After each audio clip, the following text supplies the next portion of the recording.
Hello everyone, this is Kostav here from Inside Stat, and welcome to this new video where we are going to talk about the star schema and snowflake schema in continuation to our data modeling series.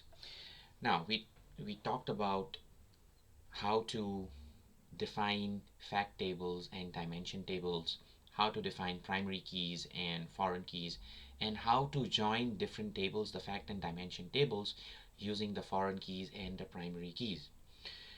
Now, how we join these tables depends on the schema as well.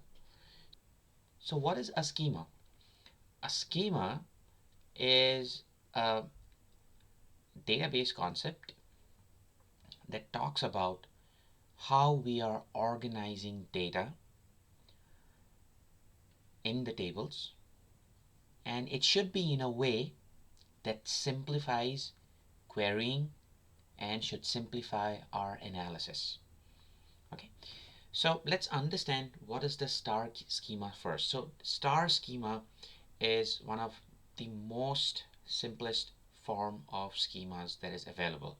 So let's say I have the sales data table here, and surrounding it I have the different dimension tables, the calendar lookup, customer lookup, territory lookup, and the product lookup. So I have the fact table at the center of the schema, and I have the surrounding dimension tables around it. When we represent the organization of these tables in this way, it is called a star schema. So it has a single fact table that is surrounded by dimension tables, and as I said, it is one of the most simplest type of schema. And why do we call it star schema? But because if you look at this schema, it looks like a star shaped.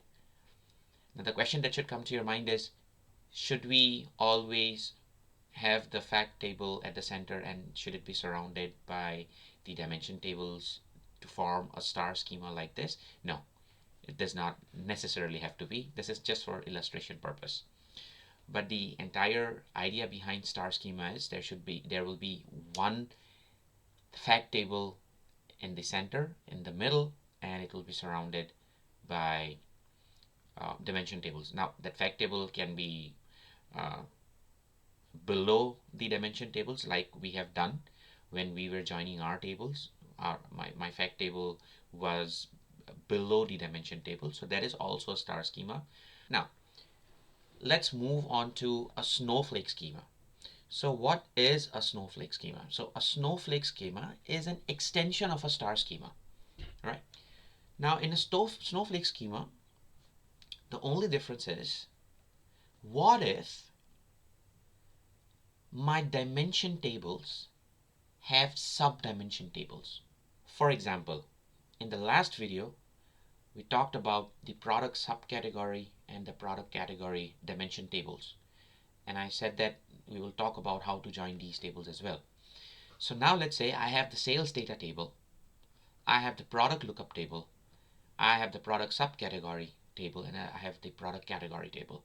Now how do I join these tables? If you look at the product subcategory and the product category, it does not have a means, or it does not have a way to connect directly to the sales fact table.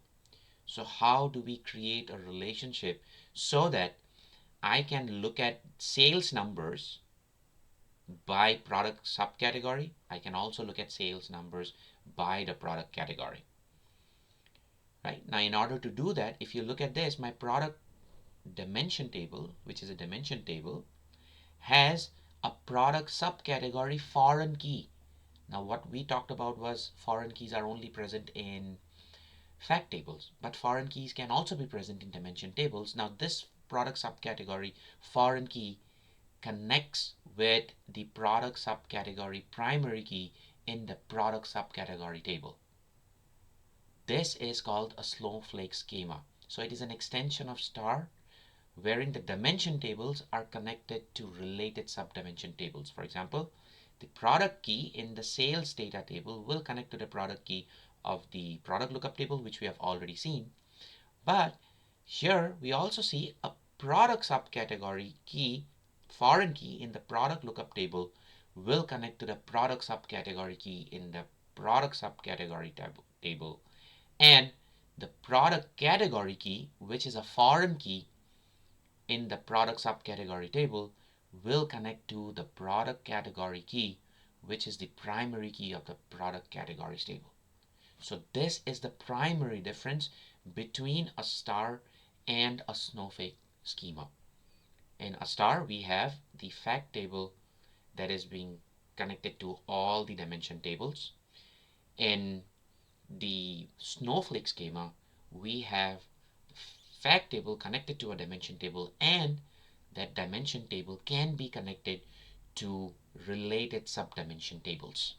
And thereby we form a relationship. Now it's a bridged relationship between my fact table and a distant dimension table. So if we now go back to our Power BI, this is the data model. So now all I have to do is bring in my subcategory key here, the foreign key, to the primary key here, and this will be a one to many, and my product category foreign key here will be connected to the product category lookup table primary key. Right? So this completes my data model here. So this is the entire data model. Now I am should be able to bring up visualizations, which we will start talking about from the next video onwards. So I hope you are clear with what is a star schema and what is a Snowflake schema. This is all I have for today. Thank you so much for watching the video, and I'll see you in the next video. If you like this video, please do share and subscribe. Thank you so much. Bye-bye.